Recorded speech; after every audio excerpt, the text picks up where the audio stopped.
Desde lejos la gloria de los Barca. Amó a Aníbal antes de conocerlo, influenciada por los relatos y hazañas llegados hasta ella. Le veía luchando como un leoncillo al lado de su padre, entre manadas de toros con los cuernos inflamados y tropeles de carros ardiendo que los iberos arrojaban contra el invasor cartaginés. Le contemplaba loco de furor ante el cadáver de Amílcar y después languideciendo de inacción al lado del hermoso Asdrúbal, conciliador y pacífico, hasta el momento en que, asesinado este por el puñal de un galo, aclamaba todo el ejército al joven jefe. Acababa de morir su padre Yarbas, y ella era reina de sus tribus, cuando supo que Aníbal, ansioso de gloria y batallas, estaba aislado en la fortaleza de Cartago Nova, sin otras tropas que las últimas reliquias del ejército que Amílcar había llevado a Iberia. Los ricos de Cartago, enemigos de los Barca, no se atrevían, por miedo al populacho, a despojar al hijo de Amílcar de la jefatura que le habían conferido sus soldados, y la confirmaban con su mutismo. Pero al mismo tiempo le dejaban aislado, sin recurso alguno, para que los indígenas acabasen con él, o cuando más, consiguiera sostener en las costas de Iberia un pequeño estado, en cuyo seno se extinguiría lentamente la ambición de los Barca. Entonces volé hacia ti. Continuó Asvite.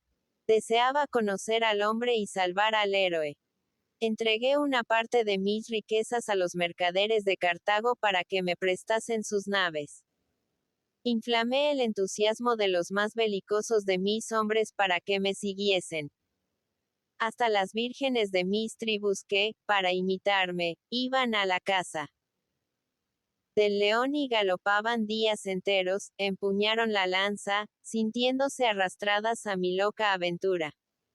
Y una tarde, cuando tal vez creías muertas para siempre tus ilusiones de gloria, viste desde lo alto de la ciudadela de Cartago Nova toda una flota que llegaba del África. ¿Te acuerdas? Sí. ¿Te acuerdas de cómo me recibiste? Sí. Jamás lo olvidaré. Dijo Aníbal con dulzura. Aquellos días son mi mejor recuerdo. Me recibiste como una divinidad, como si Astaroth, que alumbra nuestras noches, hubiese descendido del cielo para darte su protección. Olvidaste a mis guerreros para verme solo a mí, y despreciando por el momento tus ambiciones, pasamos las noches tendidos en la terraza de la ciudadela, y las estrellas fueron testigos de nuestros interminables abrazos. Pero ay, aquella felicidad fue como esas rosas de Egipto que solo duran un día en los búcaros de las ricas de Cartago. Pronto resucitó en ti el orgullo de la dominación, el afán del caudillo. Admirabas, más que mi belleza, la apostura de mis númidas, cuando por las tardes, fuera de los muros, asombraban a tus viejos guerreros arrojando dardos de rodillas sobre sus caballos, que corrían levantando el polvo con sus vientres. Salimos a pelear con los solcades, los baceos, todas esas tribus iberas que ayer te combatían y hoy te siguen. Guerreé detrás de ti como un soldado, y me consideraba feliz cuando en las largas marchas, imitando a nuestros caballos que juntaban amorosamente sus cabezas, te inclinabas hacia mí, chocando tu casco con el mío para besarme. Después, ni esto. ¿Qué soy yo? Un guerrero más. En tu campamento. Un amigo digno de gratitud que te trajo su auxilio al verte abandonado de Cartago, sin otra fuerza que un puñado de veteranos y algunos elefantes. En los combates, si me ves en peligro, vuelas a defenderme. Pero después, en el campamento, en las marchas, algunas palabras de amistad nada más, una fría sonrisa, como a cualquiera de tus capitanes. Tu corazón se ha cerrado para mí. Es que ya no soy Asvite, la que conociste en Cartago Nova. No me amas al verme afeada y endurecida por la guerra. Dímelo, y volveré a ser mujer, me llenaré de joyas, abandonaré mis amazonas para rodearme de esclavas griegas, me cubriré de ungüentos que devuelvan a mi piel su primitiva frescura, te seguiré en tus marchas tendida en una litera con cortinas de púrpura. No. Se apresuró a decir Aníbal con entusiasmo. Te amo tal como eres. La amada de Aníbal solo puede ser una amazona como tú, que has hecho rodar bajo las patas de tu corcel a muchos guerreros. Entonces, ¿por qué me abandonas, olvidando las dulzuras de nuestros primeros días? Mira a ese ruiseñor que hace poco querías matar. En medio de un campamento, frente a una ciudad sitiada, canta y canta llamando a su hembra, sin importarle los horrores de la guerra, sin percibir el hedor de sangre que sale de los campos. Seamos como él, hagamos la guerra, pero amándonos, y paseemos a través de las batallas nuestros cuerpos fundidos por el amor. No, Asvite, dijo el africano con acento sombrío. Esa felicidad es imposible. Te amo, pero no podemos comprendernos. Tú te quejas de que solo veo en ti a una amazona, cuando eres una mujer. Tú, en cambio, solo ves en mí a un hombre, y yo soy más que un hombre. No soy el Dios que tú imaginas. Soy algo más. Una formidable máquina de guerra, sin corazón ni misericordia, creada para aplastar a los hombres y a los pueblos que se opongan a su paso. Y Aníbal dijo esto con convicción, golpeándose el duro pecho, irguiendo su figura con sombría majestad al afirmar su potencia destructora. Te amaría si fuese un hombre capaz de perder mi tiempo en tales dulzuras. Pero, ¿cuándo has visto que el águila pase toda su vida en el nido acariciando a la hembra, sin sentir el anhelo de remontarse para caer sobre el contrario? Los que tienen garras no pueden acariciar, y yo nací para hacer presa del mundo o que el mundo me aplaste. Amar. Dulce ocupación, lo reconozco. En mi pasada existencia, llena de sangre y de luchas, el único oasis de felicidad fueron aquellos días de Cartago Nova, en los cuales creí que la propia Tanit, con toda su belleza divina, se dignaba descender hasta mis brazos. Pero aquello se acabó. Aníbal tiene otros amores que le atraen y le dominan. Ama a su espada, ama todo lo que posee el enemigo, y no puede dormir con tranquilidad pensando en Roma, a la que ansia estrujar entre sus brazos. ¿Cuán lejos está? La amazona hizo un gesto de desesperación ante el apasionamiento con que el caudillo hablaba de sus ambiciones. Podías quejarte, continuó Aníbal. Si vieses que mi pensamiento estaba ocupado por la imagen de otra mujer. ¿A quién he amado sino a ti? Para atraerme a estos bárbaros que me siguen, para ligarles por el parentesco a mis empresas, hice mi esposa a la hija de un reyezuelo ibero. Y bien, ¿dónde está? ¿Me sigue acaso como tú?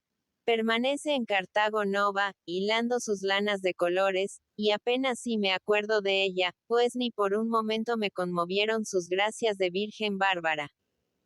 Yo solo te amo a ti. Aníbal solo pudo caer entre unos brazos como los tuyos, endurecidos por el manejo de la lanza. Pero se digna de él. No pienses como las otras mujeres. No busques nuevos enternecimientos. Únete a mí para que los dos pensemos en poseer y odiar, en hacer el mundo nuestro. Y como exaltado por sus palabras, el africano, con los ojos brillantes, se aproximó a Asvite, acariciando sus brazos, mientras soplaba junto a su rostro palabras de entusiasmo. Yo quiero ser el dueño del mundo. Quiero que sobre la tierra solo exista Cartago, porque Cartago es mi patria. Si hubiese nacido romano, sería Roma la señora. Quiero con mi nombre borrar el recuerdo de Alejandro el Macedonio. Ser más grande que él, conquistar mayores territorios, y sueño empresas menos fáciles que dominar los pueblos asiáticos, ablandados por la molicie del sol y de las riquezas. Roma es dura, es más fuerte que nuestra república de mercaderes, roída por la avaricia y los placeres. Sus manos están endurecidas por la esteva y la lanza. Pues contra Roma voy. Alejandro. Cuán débil me parece su gloria. Es fácil marchar a la conquista del mundo cuando se ha nacido hijo de Filipo, que deja por herencia un ejército amaestrado con 100 victorias. Cuando se tiene un reino obediente a la espalda y hasta se goza la suerte en la niñez de recibir las lecciones de Aristóteles. Lo difícil es ser Aníbal, viéndose abandonado de su patria, sin otros recursos que los que él mismo pueda buscarse, teniendo que hacer frente al mismo tiempo a la furia de los enemigos y a la traición y las intrigas de los compatriotas. Criado lejos de mi padre, entre mercaderes astutos que, al conservarme como en rehenes, querían evitarse futuros peligrosos, procuraron todos ellos torcer mis instintos belicosos, y no me dieron otra cultura que un poco de griego que me enseñó Sosilón el espartano. Y a pesar de esto, Aníbal riñe con la fatalidad y acabará venciéndola. Si Alejandro admira por sus conquistas en el país del sol, algún día se asombrará el mundo viéndome dominar a la naturaleza. Para aplastar a mis enemigos me siento capaz de atravesar las más altas nieves y cambiar de sitio las montañas. Mírame bien, Asvite, y te convencerás de que es tan inútil querer despertar en mi corazón sentimientos humanos, como ablandar el pecho del enorme Moloch de bronce que tenemos en Cartago. Hace un momento, en la soledad de mi tienda, me sentía débil y desconfiado. Hablando ahora contigo renace mi fuerza. Mírame bien. Estás en presencia del que no teme a los hombres ni a los dioses.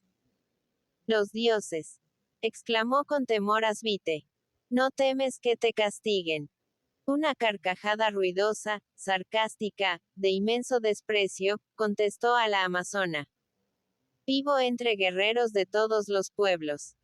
Continuó Aníbal. Cada uno adora sus dioses, y conozco tantos, que no creo en ninguno y me burlo de todos ellos.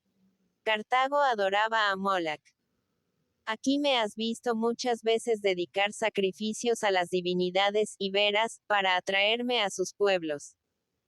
Si algún día entro como vencedor en esa ciudad donde vive continuamente mi pensamiento, el populacho me aclamará viéndome subir al Capitolio para dar gracias a sus divinidades. Yo únicamente creo en la fuerza y la astucia.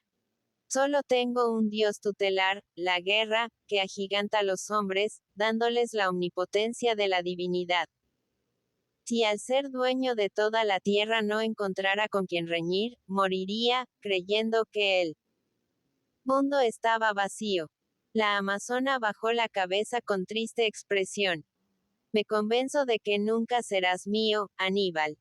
Amas la guerra sobre todas las cosas y permanecerás fiel a ella mientras vivas. Eres un hombre de presa. Te gusta la posesión momentánea de la esclava.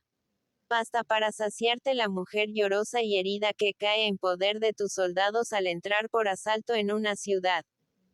Nunca comprenderás el amor con sus dulzuras. Aníbal se encogió de hombros. Amo la victoria, el éxito.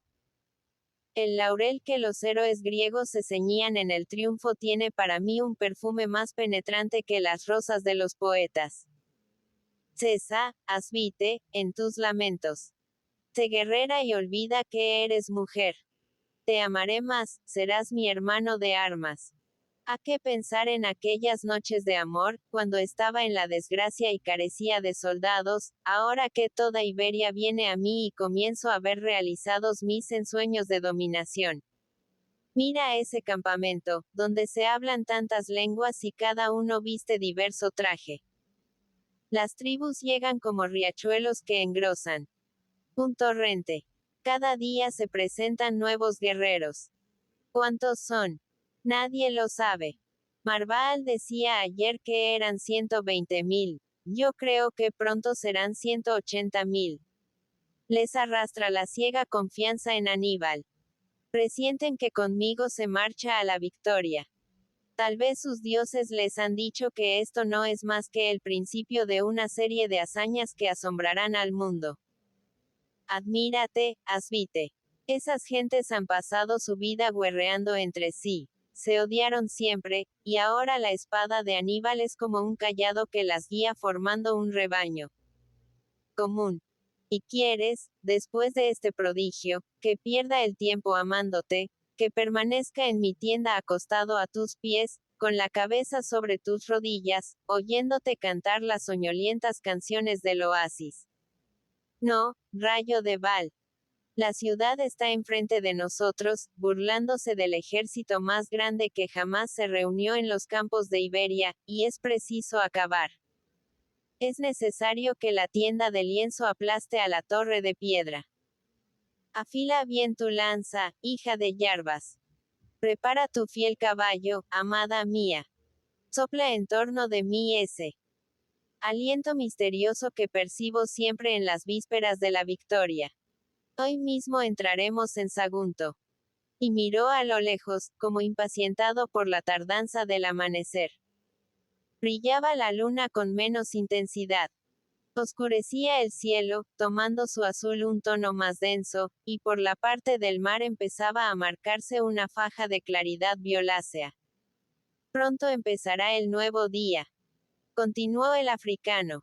Y esta noche, Asvite, dormirás en el lecho de marfil de alguna rica griega, teniendo a tus pies los ancianos de la ciudad para que te sirvan como esclavos.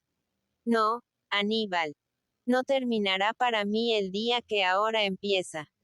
Veo aún la sombra de Yarbas, tal como se me apareció antes del primer canto del gallo. Moriré, Aníbal.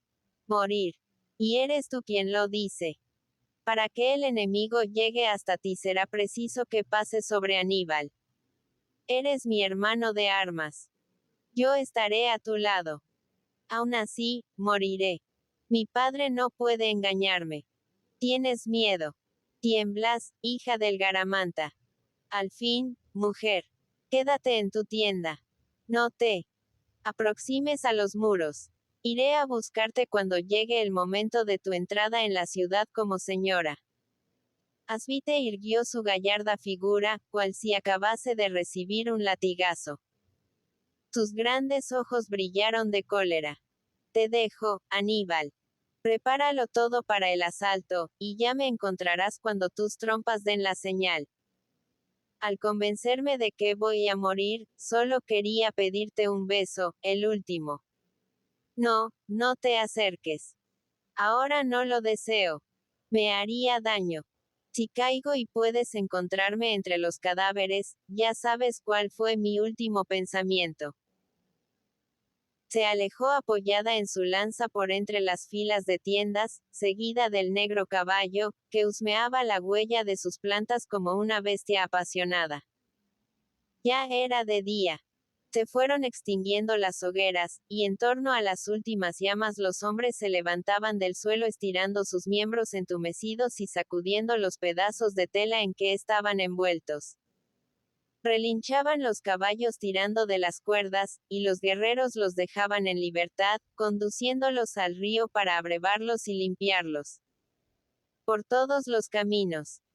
Llegaban al campamento grandes carretas cargadas de víveres y forraje.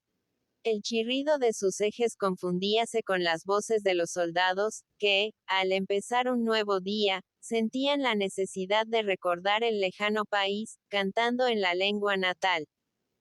El despertar del ejército era una confusión de canciones y de gritos. Cada pueblo ocupaba un lugar distinto. Se saludaban con aullidos regocijados de una nación a otra.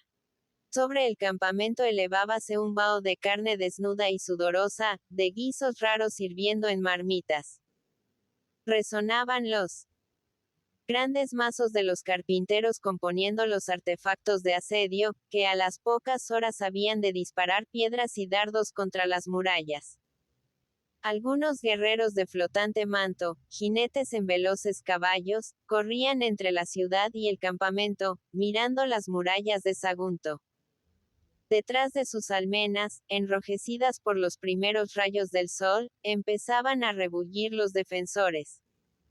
Aníbal, a pie, con la cabeza descubierta, contemplaba también la ciudad desde el límite del campamento, sentado en un trozo de muro, último resto de una quinta arrasada por los sitiadores. Estaba resuelto a dar el asalto tan pronto como su ejército hubiese terminado los preparativos matinales. 500 africanos armados con picos se formaban en las afueras del campamento. Iban a acometer el punto de la ciudad que avanzaba su muralla en un terreno llano y despejado, lo que les permitiría llegar hasta su base sin obstáculo alguno. En otros sitios del campamento se agolpaban los infantes celtíberos con largas escalas para intentar el asalto por distintos lados a la vez. Avanzaban las máquinas de guerra. Las catapultas, con el robusto balancín oprimido por tirantes cuerdas, pronto a disparar los pedruscos depositados en la cavidad de su largo brazo. Los arietes, que al ser arrastrados temblaban pendientes de sus cadenas. Las torres de asedio, ligeras, de paredes de juncos entrelazados, marchaban sobre discos macizos, coronadas por los escudos de los sitiadores, que se ocultaban detrás de ellos para disparar los dardos. Aníbal corrió a su tienda, pasando entre los jinetes, que limpiaban sus caballos y sus armas con lentitud, convencidos de que no habían de tomar parte en el asalto hasta el último momento. El caudillo se armó a la ligera con una corta loriga de escamas de bronce. Luego se cubrió con el casco, tomó un escudo, y al salir de la tienda encontró a Marval y a su hermano Magón, encargados de las reservas que permanecerían en el campamento. «Llevas las piernas descubiertas», dijo el hermano. «¿No te las cubres con las glebas?» «No», contestó el caudillo. «Vamos a un asalto, y para trepar por los escombros hay que tener los pies ligeros. Los dardos me respetarán, como siempre». Al salir del campamento creyó ver entre dos tiendas a la reina de las Amazonas, que le seguía con sus ojos tristes. Pero Asvite, al cruzar su mirada con la de Aníbal, se alejó, tornándole la espalda. Sonaron las trompas, y el campamento pareció moverse, marchando contra la ciudad. Avanzaban los manteletes, verdaderas murallas de madera, por cuyos intersticios disparaban los arqueros. Al abrigo de estos baluartes movibles iban adelantando los africanos, armados, de picos, mientras por otros lados del valle corrían los celtíberos llevando al frente sus escalas. Se cubrieron las murallas en un instante de ruidosos defensores. Por encima de las almenas asomaban brazos nervudos arrojando dardos, culebreaban las ondas disparando piedras y se combaban los arcos despidiendo agudos silbidos. Aníbal, para animar a los asaltantes, iba detrás de los 500 africanos, riendo de los proyectiles de toda clase, que chocaban con la madera de los manteletes.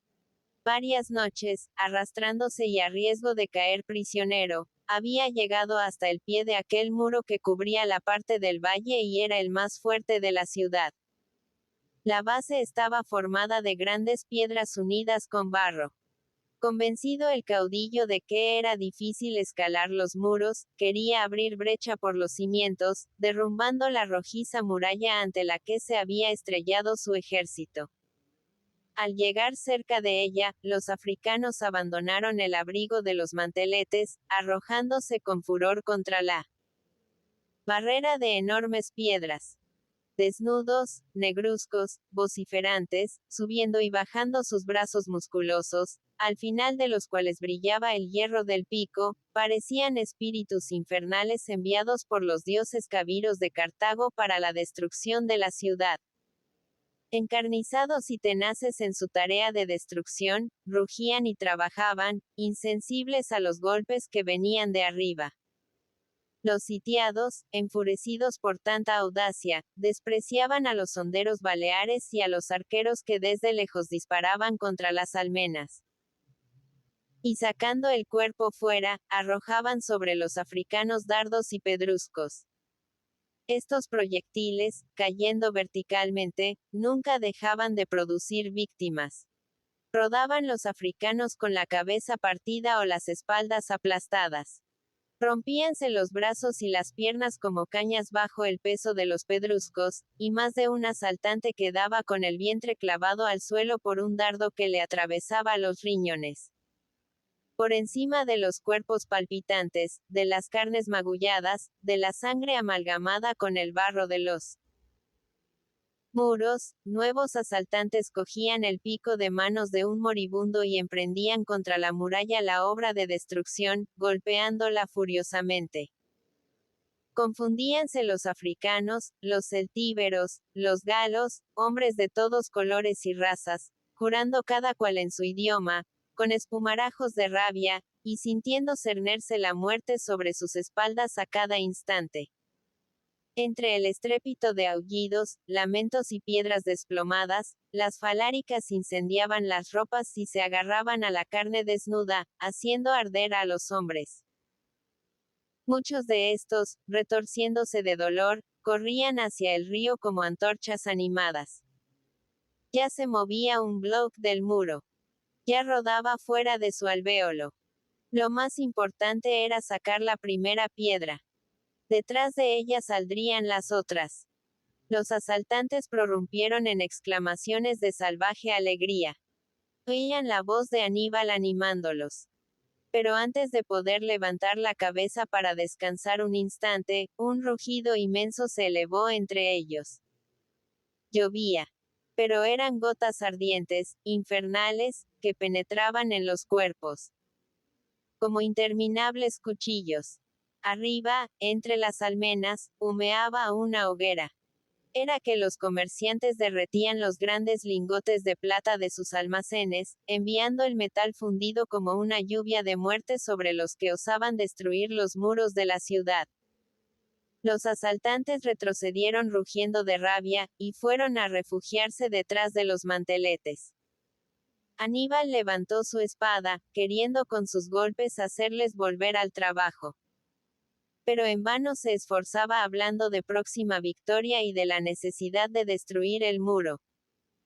Sus soldados retrocedían de espaldas, mirando con respeto al caudillo, que parecía invulnerable, y quejándose del atroz tormento de sus quemaduras. Algunos se revolcaban en el suelo con los labios cubiertos de espuma, pataleando de dolor. De pronto pareció que Sagunto estallaba, expeliendo lejos de ella a todos sus habitantes. A lo lejos huían los celtíberos arrojando sus escalas. La ciudad salía en masa contra los sitiadores. Eran pequeñas sus puertas para dar paso a la muchedumbre en armas arremolinada en ellas.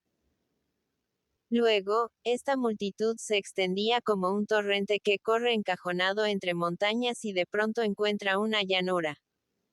Muchos impacientes se descolgaron de las almenas para caer más pronto sobre el enemigo. En un momento quedó cubierto por los saguntinos que atacaban y los sitiadores que huían todo el espacio entre las murallas y el campamento. Aníbal se sintió arrastrado por la fuga de sus soldados. Ardían los manteletes, y una muchedumbre de mujeres y niños empuñando antorchas rodeaba las torres de asedio, incendiando sus paredes de juncos. Los saguntinos, formados en masas, avanzaban, barriendo a los sitiadores, que huían a la desbandada. Ante su movible frente de picas y brazos armados de anchas espadas, solo se veían hombres fugitivos que arrojaban sus armas y caían alcanzados por dardos y lanzas. El gigante Terón avanzaba aislado, como si él solo fuese una falange. La piel de león y su enorme estatura atraían todas las miradas. Su masa subía y bajaba, acosando los grupos de fugitivos y abriendo en ellos grandes claros. «Es Hércules», gritaban con terror supersticioso los sitiadores. «El dios de Sagunto que viene contra nosotros». Y la presencia de este gigante aceleraba aún más la dispersión que los golpes de los saguntinos. Aníbal intentó avanzar, oponer una resistencia a los sitiados. Pero en vano rugía, blandiendo su espada. Estaba preso en el torrente de la fuga. Le empujaban sus propios soldados, ciegos por el contagio del terror. Le pisaban los talones o le golpeaban la espalda con sus cabezas, abatidos por la velocidad de la carrera, y le era necesario hacer grandes esfuerzos para no verse derribado y pisoteado. Un momento más, y los saguntinos, después de destruir todas las obras de asedio, entraban en el campamento. El caudillo rugía maldiciones y amenazas contra su hermano y Marbaal, que no acudían con las reservas a sostener el torrente de la derrota. Vio cómo salían tropas del campamento, pero apresuradamente, a pie y sin orden, con la precipitación de un suceso inesperado. Ajustándose muchos las correas de sus corazas, confundidos con los de otros pueblos y sin sus jefes, que en vano hacían sonar los cuernos para ordenar las huestes.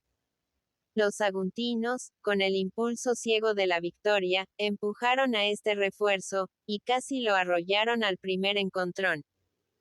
Aníbal, que había conseguido reunir un grupo de soldados más animosos, hacía frente a los saguntinos. ¡A mí! ¡A mí! Gritaba a los que llegaban del campamento y en su turbación no sabían dónde acudir. Pero sus gritos atrajeron al mismo tiempo a los enemigos. Terón, como si le guiase su dios, se dirigió hacia Aníbal, y pronto su masa empezó a caer sobre los escudos del grupo cartaginés. Se arrojaba con un coraje frío contra los enemigos, quebrando sus lanzas con solo un revés de su masa. Se hería con sus espadas, pero éstas parecían embotarse en sus músculos poderosos. Chorreaba sangre por debajo de su piel de león, feroz y magnífico, como una divinidad. Siempre que levantaba el nudoso tronco, un enemigo caía a sus pies. Siguieron retrocediendo los sitiadores ante el empuje de los saguntinos. Aníbal se vio arrastrado de nuevo por los suyos, que parecían aterrados por la acometividad de aquel gigante invulnerable, cuando algo inesperado cambió la faz del combate. Tembló la tierra bajo un desenfrenado galope tan ruidoso como el tableteo de un trueno, y encorvadas sobre los cuellos de sus caballos, al aire las cabelleras ondeantes que se escapaban de los cascos, y arremolinadas las blancas túnicas en torno a sus piernas desnudas, cayeron contra los enemigos las amazonas de Asvite con la impetuosidad del huracán. Gritaban tremolando sus lanzas, llamándose unas a otras para cargar sobre los grupos más compactos, y los enemigos retrocedían asombrados ante estas mujeres que por primera vez veían de cerca y tenían a su favor la fuerza de la sorpresa. Aníbal, por entre las cabezas de los que le rodeaban, vio pasar como un rayo a Asvite, completamente sola. La luz del sol, quebrándose en su casco, la rodeaba de un nimbo de oro. Su instinto de amante le había hecho adivinar dónde estaba Aníbal cercado de enemigos, y corría allí para darle auxilio. Lo que pasó después fue rápido, instantáneo. Apenas si Aníbal pudo verlo entre el polvo de la carga, con la vertiginosa impresión de un ensueño. La amazona, con la lanza baja, se dirigía al galope contra el sacerdote de Hércules, que, en el reflujo del desordenado combate cuerpo a cuerpo, había quedado solo en un gran espacio de terreno. ¡Ojo! Gritaba la amazona excitando al caballo con su exclamación de guerra. Y apretando las piernas en los ijares de la bestia, elevábase sobre sus lomos para herir mejor al gigante. Asustado el caballo al ver la espantosa cabeza de león sobre la testa del coloso, se encabritó relinchando, y en el mismo instante cayó sobre sus ojos la enorme masa, produciendo un chasquido semejante al de una ánfora que se rompe. Rodó el caballo sobre sus patas traseras con la cabeza partida, y la amazona, despedida de sus lomos, cayó de rodillas algunos pasos más allá cubriéndose con el escudo. Si podía defenderse unos momentos, estaba salvada.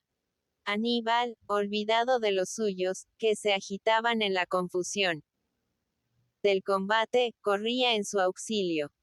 Del campamento salían grupos de jinetes para apoyar a las audaces amazonas, y la masa de los sitiados retrocedía en desorden hacia la ciudad.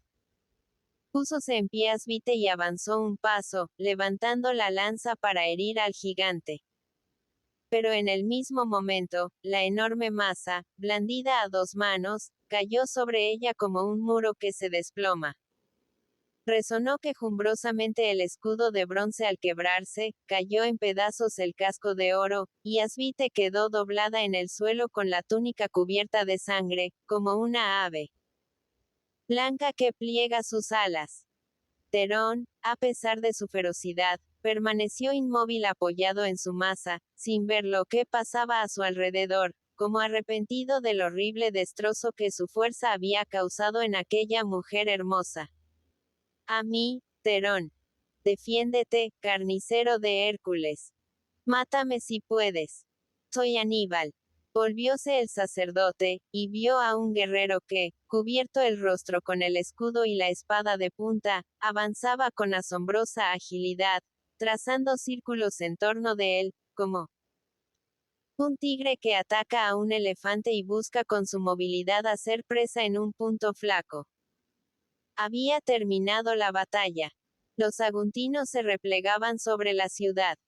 Los jinetes sitiadores cargaban cerca de las murallas, dejando solos a los dos combatientes en aquella parte del campo. Algunos soldados se aproximaban con lentitud para detenerse a alguna distancia, intimidados por el terror supersticioso que inspiraba el gigante. Terón no se inmutó al verse aislado. Aníbal. Era Aníbal aquel guerrero que iba a luchar con él completamente solo. Este encuentro singular, a la vista de toda la ciudad asomada a las murallas, parecía preparado por su dios. Iba a librar a Sagunto de su principal enemigo.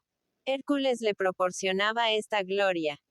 Y levantó la masa, marchando rectamente contra el africano. Este le eludió retrocediendo con felina agilidad, evitando el encuentro, hasta que, al fin, cansado el sacerdote y deseando acabar antes que llegaran nuevos combatientes, se afirmó sobre sus piernas de coloso y arrojó la masa contra Aníbal.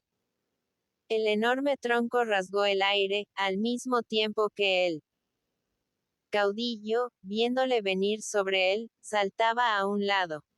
Todavía alcanzó su escudo, produciendo el choque un estrépito atronador, y fue a caer lejos, levantando una nube de polvo. El africano, bajo la violencia del golpe, dobló las rodillas. Pero se repuso, y arrojando su escudo roto, corrió con la espada levantada contra Terón. El sacerdote de Hércules, al verse desarmado, tuvo un momento de debilidad. Sintió miedo, creyóse en presencia de un ser superior contra el que nada podían sus fuerzas, y volviendo la espalda a Aníbal, huyó hacia Sagunto. Desde las murallas le llamaban a gritos viéndolo en peligro. Algunos armaban los arcos para detener con sus flechas a Aníbal, pero no osaban disparar por miedo a herir a Terón. Respiraban angustiosamente los saguntinos al ver huir a su Hércules perseguido por aquel guerrero, que le acosaba, cerrándole el paso para que no llegase a la ciudad. El gigante, pesado y musculoso, corría difícilmente por el campo cubierto de cadáveres y despojos del combate. Tropezó con un escudo, sus rodillas se doblaron, y volvió a levantarse, pero esta vez completamente desnudo. La piel de león había caído de sus hombros, quedando entre los restos de la lucha. Su perseguidor le alcanzaba. Sintió en sus espaldas el frío del hierro penetrando entre los músculos, y para no morir perseguido como un esclavo a la vista de toda la ciudad, volvióse rápidamente y extendió sus brazos como columnas, deseoso de ahogar entre ellos el enemigo. Pero Aníbal, antes de que cayeran en torno de él aquellas 2 moles, magullándole, hundió su espada varias veces en el costado del coloso, y Terón se desplomó, llevando sus manos a las heridas para contener su sangre, de un rojo oscuro. Miró sin cólera a Aníbal, con una expresión infantil de dolor. Luego fijó sus ojos turbios por la muerte en la alta Acrópolis, sobre cuyas techumbres se reflejaba el sol.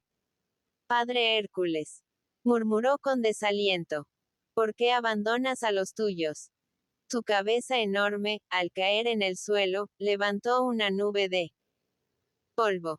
Aníbal se inclinó sobre ella, y con su espada empezó a cortar el robusto cuello, teniendo que dar muchos golpes para partir la maraña de tendones y músculos resistentes, en la que el hierro parecía embotarse. Una nube de flechas comenzó a clavarse en el suelo en torno de Aníbal. El caudillo se despojó del casco, dejando suelta su cabellera de gruesos rizos. Agarró después la cabeza de Terón por su ensangrentada melena, y poniendo un pie con ademán de vencedor sobre el cuerpo del sacerdote, la enseñó a los que ocupaban las murallas. Se mostraba majestuoso con la espada en la diestra y avanzando el otro brazo, que sostenía la cabeza del gigante. Sobre la oscura tez relampagueaban de orgullo sus ojos, brillantes como los discos de metal que pendían de sus orejas. Los sitiados le reconocieron y un grito de sorpresa y de rabia corrió a lo largo de la muralla. Aníbal. Es Aníbal. Aún permaneció inmóvil algunos instantes, como la estatua de la victoria,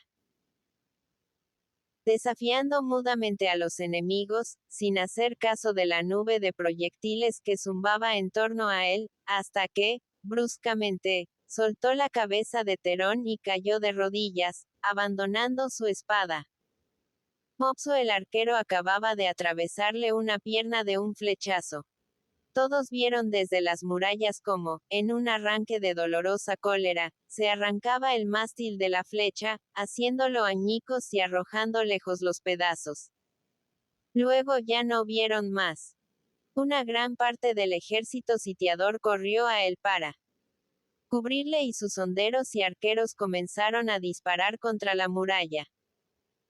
Acteón, fatigado por la salida reciente, contemplaba detrás de una almena lo que ocurría en torno de Aníbal, sin prestar atención a los proyectiles de los honderos baleares, que, enfurecidos por la herida del caudillo, enviaban una tempestad de piedras contra los muros. Vio cómo se alejaba Aníbal sostenido por 2 capitanes cartagineses de coraza dorada y custodiado por una muchedumbre. De repente, el caudillo repelió a los que le sostenían y cojeando dolorosamente, anduvo hacia un bulto blanco y rojo que se destacaba sobre la tierra como un harapo ensangrentado.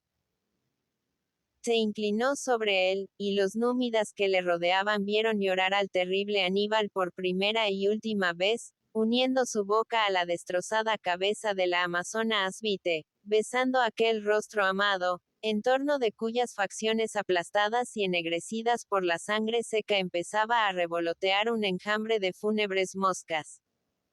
Capítulo 7. Las murallas de Sagunto.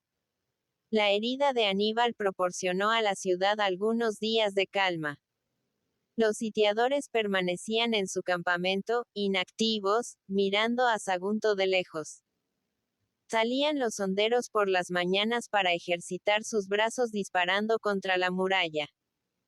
Pero aparte de esto y de los flechazos con que les respondían los de la ciudad, no se cruzaban otras hostilidades entre sitiados y sitiadores. La caballería recorría el agro forrajeando, y la turba inmensa de tribus feroces acababa su obra de devastación destruyendo las villas y casas de campo. Se aclaraban los grupos de árboles. Cada día derribaban los invasores nuevos troncos para llevar leña al campamento, y en los espacios descubiertos ya no se veían tejados ni torres. Solo ruinas humeantes y negruzcas surgían sobre los abandonados campos. Un mosaico a flor de tierra era muchas veces el único vestigio de una quinta elegante, arrasada hasta los cimientos. Los sitiados veían engrosar rápidamente el ejército de Aníbal. Todos los días llegaban nuevas tribus. Parecía que la Iberia entera, subyugada por él, prestigio del cartaginés, fuese a acampar en torno a Sagunto, famosa por sus riquezas. Llegaban a pie o a caballo, sucios, feroces, cubiertos de pieles, vestidos de esparto, con el escudo de media luna y la espada corta de 2 filos, ansiosos de pelear y trayendo consigo vistosos presentes para el africano, cuya gloria les deslumbraba. Los saguntinos que habían comerciado con las tribus del interior reconocían desde las murallas a los recién llegados. Venían de muy lejos. Algunos habían marchado más de un mes para llegar a Sagunto. Y señalaban a los lusitanos, de figura atlética, de los que se relataban horrorosas ferocidades. A los galaicos, que vivían de la pesca o de fundir el oro de sus ríos. A los astures, que fabricaban el hierro, y a los vascos sombríos, cuya lengua no podían aprender los otros pueblos. Mezclados con ellos llegaban nuevas tribus de la Betica, que se habían retrasado en acudir al llamamiento del cartaginés. Infantes ágiles, de piel aceitunada, con la cabellera esparcida sobre la espalda, vistiendo faldellines cortos y blancos rematados por ancha franja de púrpura y embrazando grandes escudos redondos que les servían de barcos para pasar los torrentes. El campamento, que se extendía a lo largo del río, acabó esparciéndose por el inmenso valle, formando grupos de tiendas y chozas hasta perderse de vista. Era una verdadera ciudad, más grande que Sagunto, que avanzaba y avanzaba como si fuera a tragarse sus murallas. Al día siguiente de la victoriosa salida de los saguntinos, notaron estos gran movimiento en el campo sitiador. Eran las honras fúnebres de la reina de las Amazonas. Vieron cómo el cadáver de Asvite era paseado por sus guerreras llevándolo en alto sobre un escudo. Después, en el centro del campamento se elevó la columna de humo de la enorme pira que consumió sus restos. Los sitiados adivinaban el desaliento de sus enemigos. Aníbal estaba tendido en su lecho, y el ejército parecía anonadado por el dolor del héroe. Los hechiceros del campamento entraban en la tienda para examinar su herida, buscando después en los montes cercanos hierbas misteriosas para confeccionar sus emplastos milagrosos. En Sagunto, los más audaces hablaban de hacer una salida, de aprovechar estos días de desaliento para caer sobre los enemigos, poniéndolos en fuga. Pero el campo sitiador estaba bien vigilado. El hermano de Aníbal, con los principales capitanes, velaba para evitar una sorpresa. El ejército estaba tan seguro al amparo de los baluartes de tierra del campamento como en una plaza fuerte, y aprovechaba su inacción para realizar nuevas obras que le pusieran a cubierto de un ataque. Además, la ciudad no estaba menos desanimada y triste por la muerte del sacerdote de Hércules. No podían explicarse los saguntinos cómo el caudillo africano había dado muerte al gigantesco Terón a los ojos de todo Sagunto. Los más supersticiosos veían en esto una señal celeste, el aviso de que los dioses tutelares de la ciudad iban a abandonarla. Todos mostraban igual firmeza que al principio, resueltos a defenderse. Pero había desaparecido la alegría burlona de los primeros días del asedio.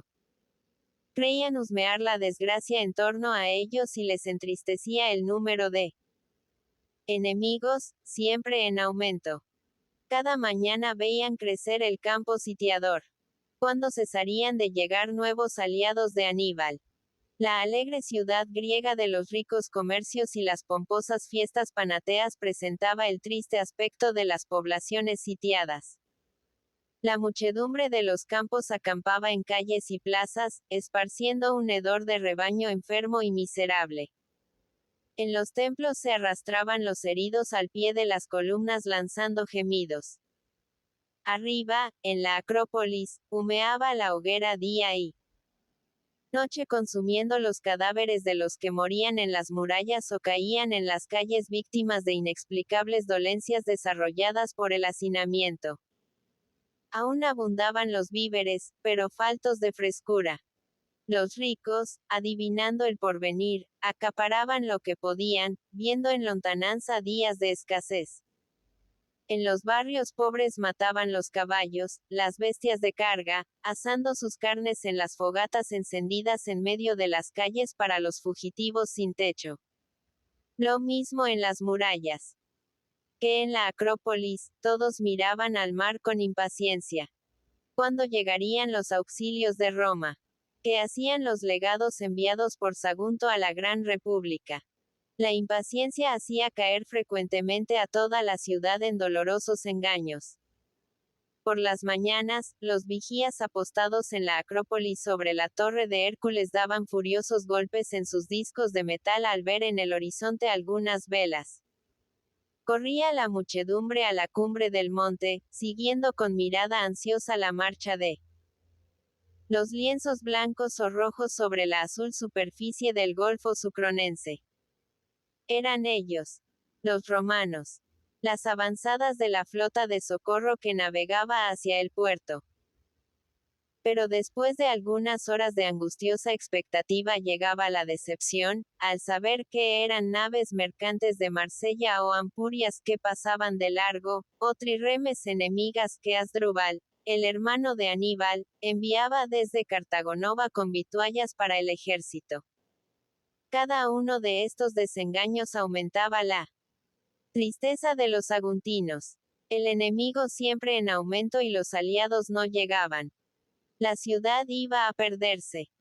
Únicamente se reanimaba el entusiasmo de los defensores al encontrar en las murallas al viejo Mopso, que por su certero flechazo a Aníbal era el héroe de la ciudad.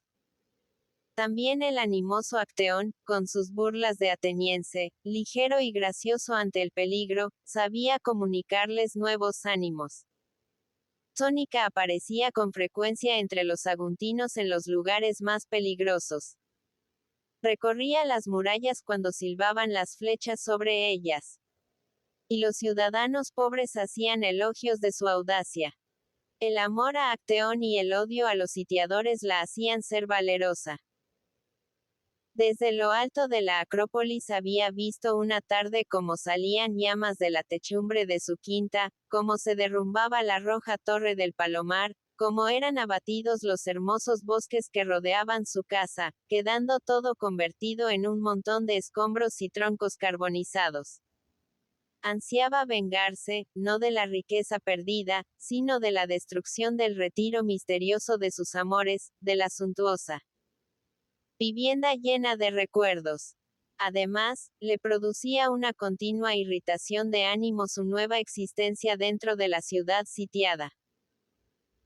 Tenía que comer viandas groseras y dormir en su almacén, entre las riquezas amontonadas con el desorden de la fuga, confundida casi con sus esclavas y privada del baño, pues en la ciudad no había más agua que la de las cisternas, y los magistrados la distribuían con parsimonia, previendo su próxima escasez. Esta vida de miserias la excitaba, haciéndola distinguirse por su belicosidad.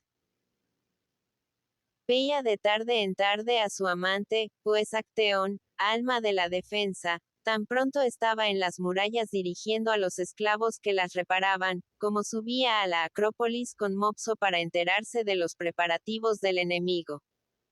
Quería el griego aprovechar la tregua proporcionada por la herida de Aníbal para poner a la ciudad en mejores condiciones de defensa. Y mientras tanto, Sónica paseaba por las murallas, hablando con los jóvenes, prometiendo valiosos premios a los que más se distinguiesen, y excitando a todos a hacer una salida sin ejemplo. La ciudad en masa arrojándose fuera de las murallas, aplastando a los enemigos, barriéndolos hasta arrojarles en el mar. Iba escoltada siempre por erosión y ranto. La vida en un espacio estrecho y la comunidad del peligro la hacían aproximarse a los dos muchachos, y estos seguían a su ama, acogiendo con sonrisas de entusiasmo sus propósitos belicosos. Ranto ya no era pastora. Una tras otra, habían devorado todas sus cabras en la casa de Sónica, y sin más oficio que seguir a su señora, Cogida. Siempre de la mano de Erosión, consideraba el asedio de Sagunto como una felicidad, y su deseo era que no terminase nunca. Hasta el ceñudo Mopso, el padre de su amante, los encontraba juntos sin protestar, y muchas veces sonreía al verles tranquilos en las murallas sin miedo a los sitiadores. El peligro había hecho más bondadosa a la gente. Los comerciantes ricos se codeaban con los esclavos al disparar el arco desde las almenas.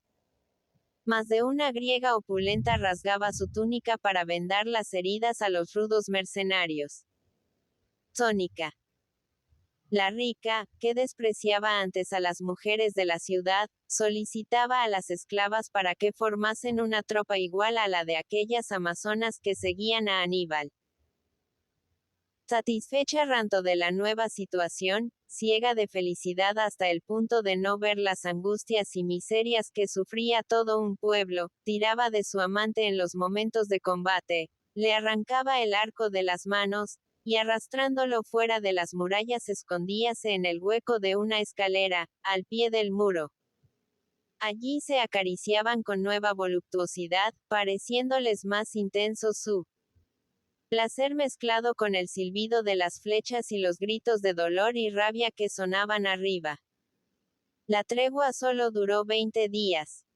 En el silencio del campamento resonaban sin cesar los mazos de los carpinteros y los sitiados vieron elevarse poco a poco una gran torre de madera de varios pisos, más alta que las murallas de la ciudad. Aníbal se sentía más vigoroso y ansiaba reanudar su ofensiva. Con el deseo de que los enemigos le viesen cuanto antes, abandonó su tienda, a pesar de que aún tenía abierta la herida, y montado a caballo salió del campamento, para galopar cerca de los muros, seguido de sus capitanes. Los saguntinos sintiéronse deslumbrados al verle. Brillaba como un ascua de fuego sobre su caballo negro. El sol le envolvía en una luz cegadora, como si fuese una divinidad. Llevaba la coraza y el casco que las tribus galaicas le habían traído como presente, fabricados con oro puro de sus ríos. El caudillo amaba más las armaduras de bronce que había paseado a través de tantas batallas.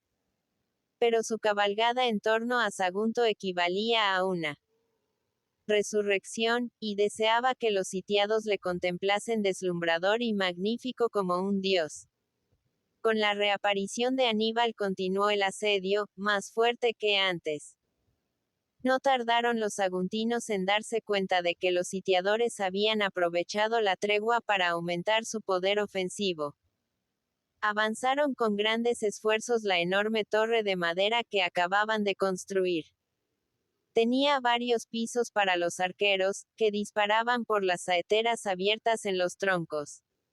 La plataforma superior dominaba de tal modo la muralla, que su catapulta podía arrojar sobre las almenas grandes piedras, sembrando la muerte entre los defensores. Multiplicábase Aníbal encolerizado por la tenacidad de los saguntinos y ansiando terminar cuanto antes el sitio.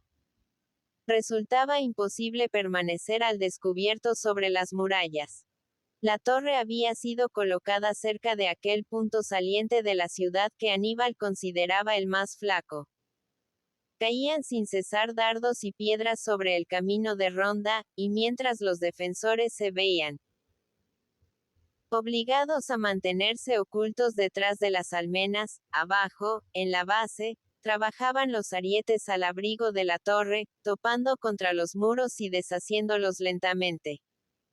Los africanos que sobrevivieron a la primera intentona atacaban ahora con más seguridad los bloques, abriendo poco a poco una brecha. Se agitaban en vano los saguntinos para impedir esta destrucción. La torre de asedio, movida en un terreno llano por los hombres que se ocultaban detrás de ella, iba de un sitio a otro, sembrando la muerte. A veces se aproximaba tanto, que los sitiados podían oír las voces de los arqueros cartagineses a través de sus saeteras. Mientras tanto, continuaba abajo, en la base de los muros, el trabajo lento y obstinado para derribarlos. Los más audaces entre los defensores de la ciudad, al ver cómo destruían impunemente sus muros, sacaban el cuerpo fuera de las almenas para disparar contra los que manejaban el ariete o los picos. Pero apenas quedaban al descubierto, caía sobre ellos un pedrusco o se desplomaban con el cuerpo atravesado por una flecha. La muralla estaba cubierta de cadáveres. Se arrastraban los heridos, contemplando con mirada turbia el mástil del dardo que les había atravesado el cuerpo. En vano disparaban los sitiados contra la torre. Las piedras rebotaban sobre sus paredes de troncos con sordo ruido, pero sin causarle gran quebranto.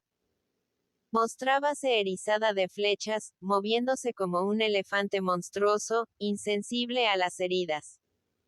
Inútilmente partían contra ella las faláricas rasgando el espacio con su cabellera de humo y chispas, pues no